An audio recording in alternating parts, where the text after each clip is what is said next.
Okay, well, there are people who think that you are crazy. Sure. And you have elicited a lot of threats. Hate. Yes. Mail and yes. threats. And not only me. Unfortunately, this is extended to my faculty, to my coworkers at John Jay, to the staff there. But what did you expect when you put something out there like that?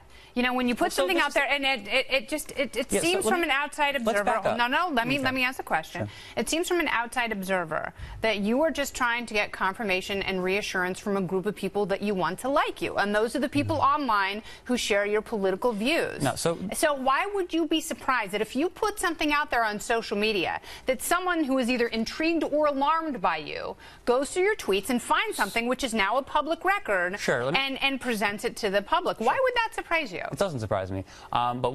And it doesn't surprise me that this whole happened. I mean, this is a pattern that has been a coordinated attack, not against just me, but against professors all over the country. No, but you are an easy person to dislike. I mean, no, I'm an easy person to target by fascists. That's why this organization called Far Left Watch is going through my tweets, finding tweets from 3 weeks back. And I don't know if you've gone through my Twitter. Not that far. I mean, I have people who go online and find stuff that I wrote in 2012. Right. You know, and they take that as though it's a modern day, and they abstract things. Right. And but that happens, and that's the name of the game. So this is what I challenge you to do.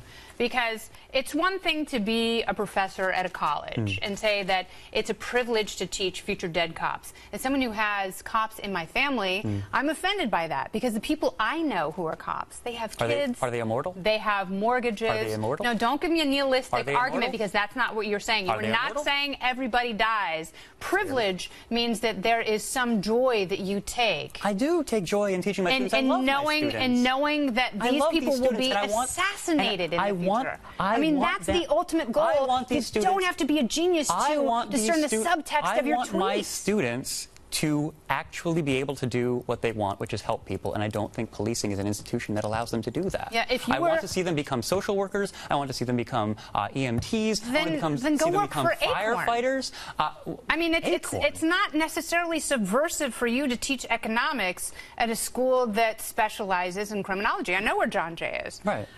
They've got a great pool that no one uses. It's a wonderful college. But if you were so brave, if you were so subversive, if you were so committed to your movement, which I don't think you are, I think there's actually a great deal of cowardice that runs through you, you would become a cop. I don't see the logic there. If you really wanted to work within the system, I don't want to work undo the thing that you say is so unjust, I absolutely then do not you would become a cop. I do not want to work within the system. I am a narco-capitalist, or a narco-communist. I do not want to work within the system. I want to tear the system down root and branch. The police serve the weapons industry and the prison industry, and they are put in this awful position of having to fire their weapons more often because their training videos are telling them to do so, and having to criminalize the entire population because it's profit for the prison industry and profit for the weapons industry. Okay, so I want the problem that we have is that government infrastructure at its core is run by private companies for profit, not in the interest of the American people. I don't think you have the interest of the American people, because I think that you've lived in a bubble for so long. I disagree. You don't actually know people. I teach people who are planning to be cops. You don't have any about a bubble. Rational. I'm not on a TV show on Fox News. I'm talking to people who are thinking about because you wouldn't be good at cops. I mean, that's the unfortunate reality is you wouldn't be able to handle that, nor if you were attacked by someone. I think the first thing you would do is call 911. I don't think you have the ability to physically defend yourself. Okay. I think that if you were threatened, if you were attacked, I read that you have gone into hiding, which I did not. Obviously not, because you are here. Yeah, no, I was. But I think you are the first person who would call the police. Absolutely not. I would call my friends. Because the ones who are cops that you've taught, the ones with that your are tweets, with my Antifa friends who actually are able to be a rational professor, teaching an entire generation of people who were inspired by cops and firefighters who died on 9/11. Those kind of people. What? Exactly. I don't understand what point you're making here. That am I supposed to tell my students, yes, you should become a police officer so that you can have a gun at all times and possibly kill someone? I don't think that that's a good thing. No, I think your hope, and you have revealed your intention. I would love them to become firefighters.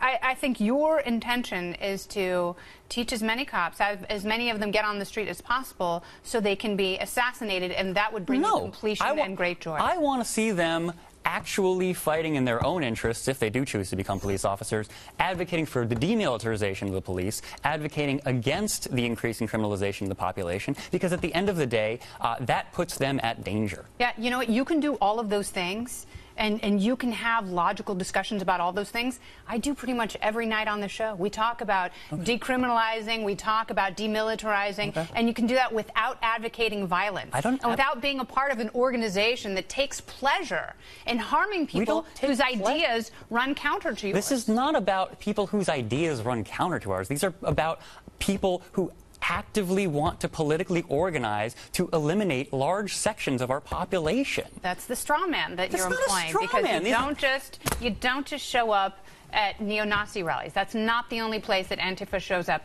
And you are not like a vigilante group who's going around keeping little old ladies safe. Like I said, we're not a vigilante group. No, we work very closely with the communities that we end up showing up in.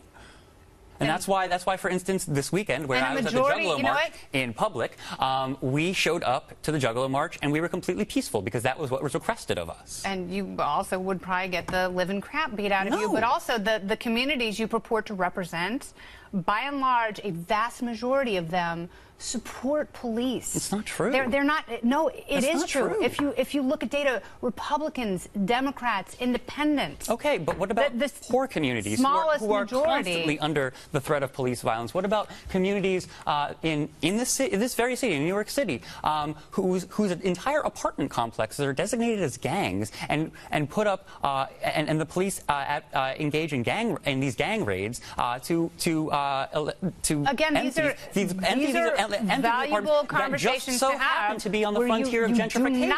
Like, at the end of the day, we have a police institution that serves the interests of capital at the Are you going to get your job back at John Jay? I don't know. I really hope I do. Are you on paid leave or unpaid leave? I am on paid leave.